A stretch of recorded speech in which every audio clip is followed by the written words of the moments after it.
Pertama tentunya kami mengucapkan terima kasih atas penjelasan yang diberikan. Ini lebih update ya. Setelah kita melakukan beberapa kali rapat ya. Di setiap rapat tentu kita mendapatkan perkembangan-perkembangan ya, termasuk juga saya mengikuti betul selain dari rapat-rapat yang kita selenggarakan di Komisi 3 ini, juga ada rapat di Komisi 11. Dengan adanya teknologi informasi kita bisa putar kembali, kita bisa lihat kembali, termasuk juga konferensi pers yang dilakukan oleh komite terkait dengan persoalan 349 triliun ini. Yang pertama, terima kasih sekali lagi juga kepada Ibu Sri Mulyani yang telah menjelaskan cukup detail. Namun ada beberapa pertanyaan dan pendalaman yang menurut saya perlu untuk kita update lagi ya, agar kita bisa melakukan tindak lanjut. Saya akan fokus pada data, Pak Prof. Mahfud, Ibu Sri Mulyani, Pak Ivan ya. Tadi dijelaskan di dalam rapat ini maupun juga dalam keterangan pers yang terdahulu bahwa data yang disampaikan adalah sama karena sumber datanya sama, yaitu PPATK.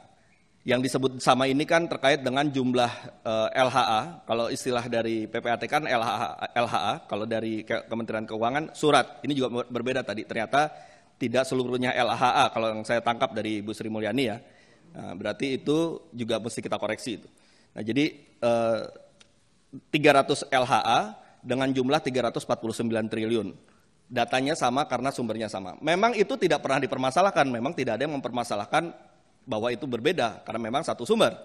Yang kemarin menjadi permasalahan, betul, adalah cara penyajiannya, kategorisasinya yang berbeda. Ketika kategorisasi dan cara penyajian ini berbeda, kalau menurut saya tetap istilahnya adalah data berbeda, gitu. Ya, data penyajiannya ini model penyajian A dengan model penyajian B berbeda. Berarti datanya berbeda. Yang dipertanyakan bukan sumber datanya berbeda atau tidak. Itu yang pertama. Nah, kenapa kemudian cara penyajian dan klasifikasi, kategorisasi ini menjadi penting untuk kita pastikan sama persis, tidak ada kurang 0,1 pun, gitu ya. Karena ini akan menentukan tindak lanjut. Karena kita kan rapat ini untuk bicara soal tindak lanjut. Kalau kategorinya, penempatan kategorinya berbeda dengan cara penyajian berbeda, tentu tindak lanjutnya juga pasti akan berbeda. Nilainya berbeda, kalau masuk kategori A ternyata nilainya X, kategori B nilainya Y, berbeda kalau yang ini kategori Z nilainya M, kategori Q nilainya S gitu. Langkah selanjutnya pasti berbeda. Karena itu ya, kami memohon agar kita mendapatkan satu kepastian penyajian dan kategorisasi data. Yang ini harus bisa menjadi pegangan kita untuk tindak lanjut. Nah sekarang saya melihat juga sebenarnya ketika disandingkan tadi dalam keterangannya Ibu Sri Mulyani, ternyata masih berbeda. Nah sekarang coba kita bahas bersama. Bisa ditayangkan yang perbandingan data dugaan ini? Mana operatornya? Perbandingan data dugaan TPPU 2009-2023. Dua data, persandingan dua data. Yang data dari Ibu Sri Mulyani. Siapa operatornya? Oke ya, tolong bisa sembari dari Ibu ya. Halaman 5. Oke, ya sembari lanjut. Yang pertama, yang saya berikan masukan, karena tadi ada dua istilah yang berbeda, yang nanti akan berujungnya berbeda. Ini koreksi kalau saya keliru ya. Antara penggunaan istilah LHA dengan surat. Karena menurut keterangan Ibu Sri Mulyani, tidak seluruhnya LHA. Dalam tabel ini disebutnya LHA. Nah, kita kategorikan mana yang memang LHA, mana yang dia surat dalam bentuk apa tadi, analisis transaksi. Karena berbeda. Jadi itu dulu yang kita sinkronisasi. Yang kedua, udah belum bisa ditayangkan ya. Yang kedua, ada 3 kategori di sini yang disampaikan oleh Ketua Komite. Ya. Kategori pertama adalah transaksi keuangan mencurigakan pegawai Kemenq.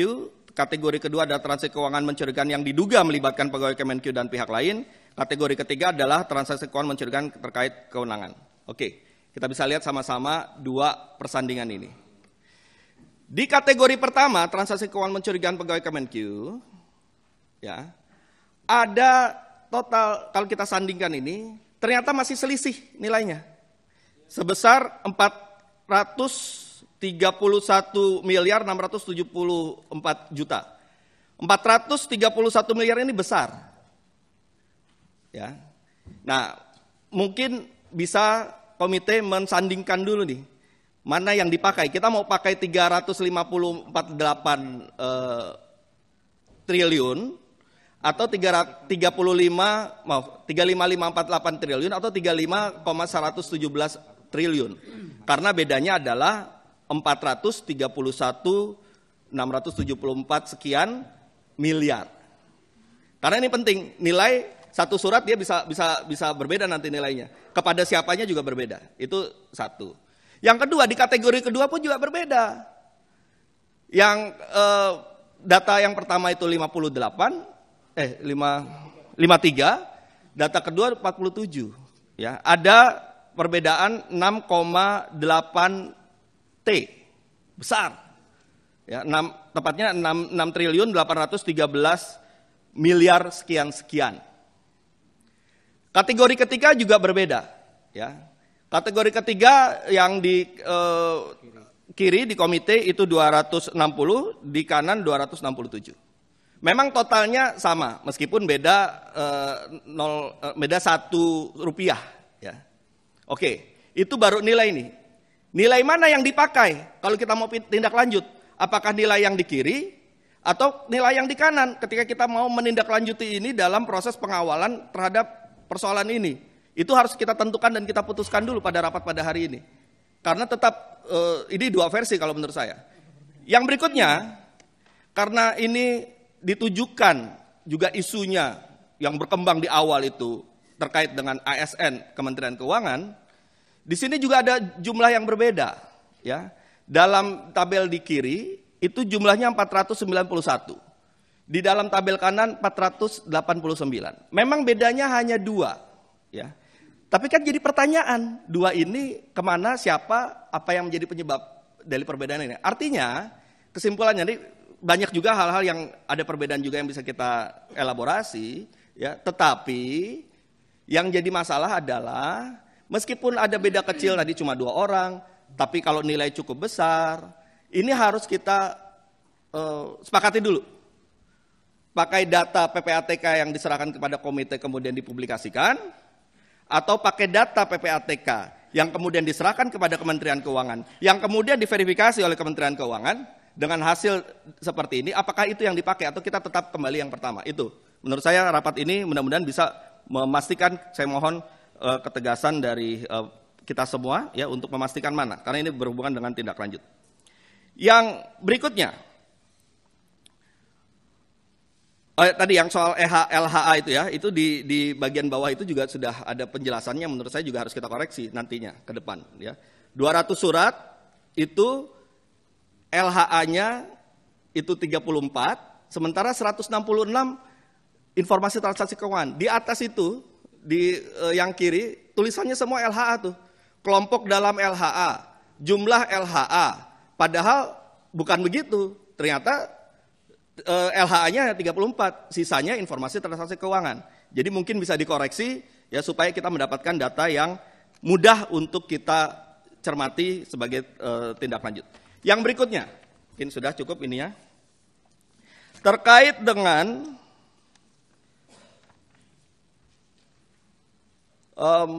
tindak lanjut yang tadi disampaikan oleh Ibu Sri Mulyani.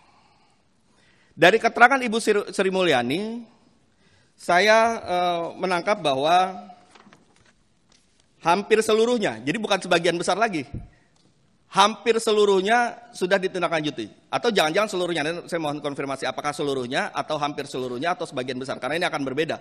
Kalau sebagian besar anggaplah 50% atau 60%, jadi kita akan menelusuri nanti mengawal 40%-nya. Tapi kalau sebagian besar berarti mungkin sisa 10%, 13%, 15% itu tergantung dari hasil verifikasi ini. Nah, terkait dengan data ini, ya, kita kan mengiranya ini semua nih masyarakat Indonesia, termasuk kita yang di DPR, 349T ini adalah 349T yang masih terus bermasalah, yang harus kita kejar. Yang kemudian 349T ini apabila kita tindak lanjuti, maka itu akan kita kejar untuk mendapatkan recovery, untuk mendapatkan pemulihan. Jadi akan kita kejar, kembalikan 349T ke negara. Kan itu yang dalam bayangan kita. Tapi dengan penjelasan Ibu Sri Mulyani, sepertinya tidak demikian. Mohon dikoreksi kalau saya keliru. Ya. Dari penjelasan Ibu Sri Mulyani, ternyata yang akan kita kejar nanti dalam tindak lanjut tidak sebesar 349T. Kenapa? Sebagian besar atau bahkan mungkin mayoritas itu sudah ditindaklanjuti. Nah, oleh karena itu saya mohon kepada komite untuk membuat satu paparan lagi, ya, tabel lagi dalam bentuk tindak lanjut. Kita pilah, ya, kita pilah dulu nih, pemilahan penting nih soal tindak lanjut. Apa yang dipilah? Yang pertama, untuk tindak lanjut yang ke arah penegakan hukum, mana yang sudah inkrah selesai, mana yang masih berproses, mana yang masih dalam penyelidikan. Ada 3 nih muaranya nih. Kalau yang dia sudah inkrah, sudah selesai, berapa nilainya? Masing-masing berapa nilainya juga.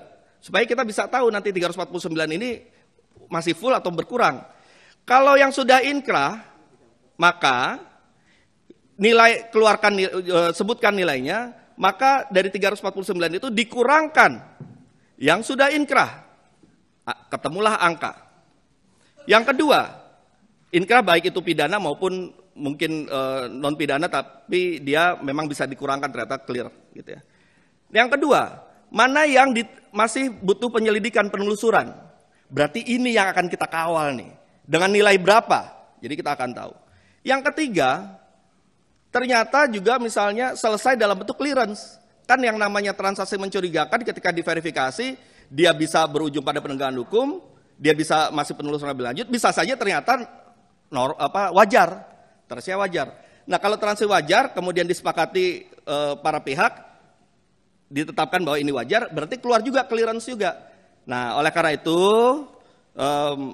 kami mohon agar kami di Komisi 3 ini disediakan satu data lagi terkait dengan pemilahan dalam hal tindak lanjut, berapa surat yang telah ditindaklanjut dengan bentuknya apa, akhirnya apa, berapa nilai dari tindak lanjut tersebut. Nah, oke. Yang berikutnya, dalam keterangan pers kemarin, komite juga sudah menjelaskan terkait dengan 189 triliun. Nanti rekan kami yang akan lebih memperdalam. Tapi catatan saya adalah, ya, kan akhirnya diakui bahwa 189 ini ternyata sudah berproses hukum, ya.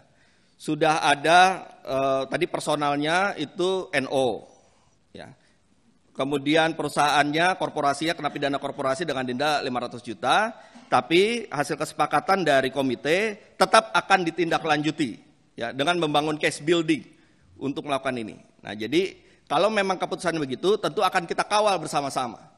Ya, kita pastikan apakah ada permainan dalam prosesnya, ataukah nanti temuannya ternyata normal, wajar, itu harus kita terima apapun fakta dari apa yang nanti akan dilakukan komite. Tapi yang jelas kita akan kawal untuk itu bisa terus berlanjut.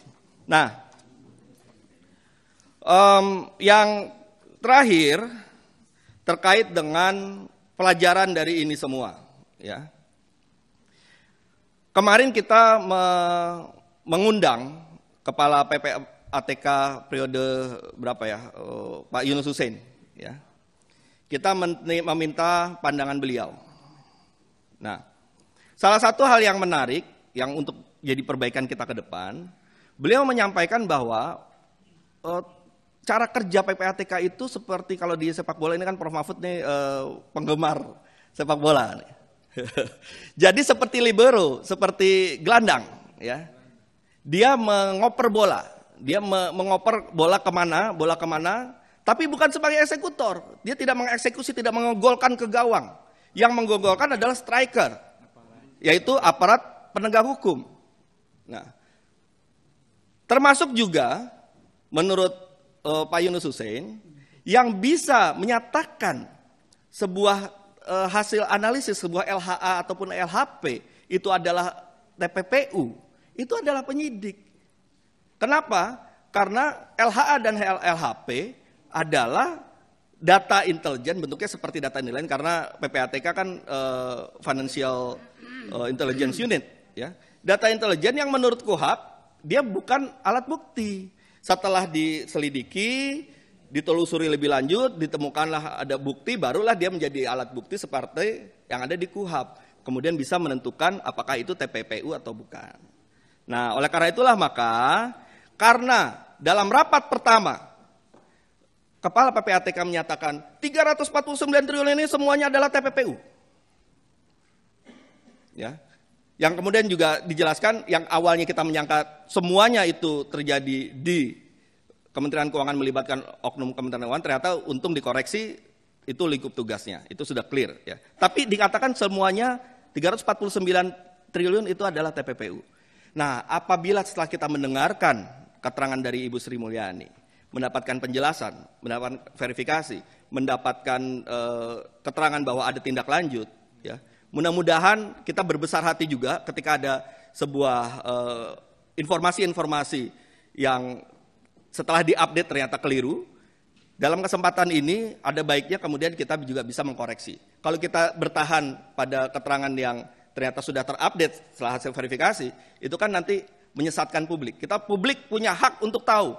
Ini adalah hak konstitusional publik untuk tahu apa yang sebenarnya terjadi. Apakah 349T seluruhnya adalah TPPU? Apakah 349T ini adalah yang akan kita kejar untuk recovery? Ataukah sebenarnya sudah kita bisa pilah lagi datanya sehingga kita punya angka final ya untuk menentukan ini semua. Nah, oleh karena itu saya mohon terakhir kalinya ini, mohon 349T ini kita pastikan berapa angka final yang belum diproses ataupun yang masih kita akan kejar sebagai pengawalan untuk kita semua. Dan saya berharap nanti kita semua kita bisa mendorong dan mengawal ini dalam bentuk pansus.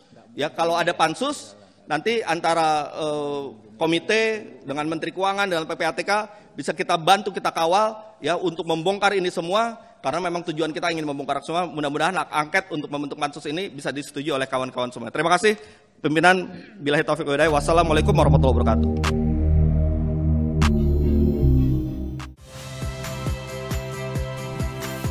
Saya Radi Saputro.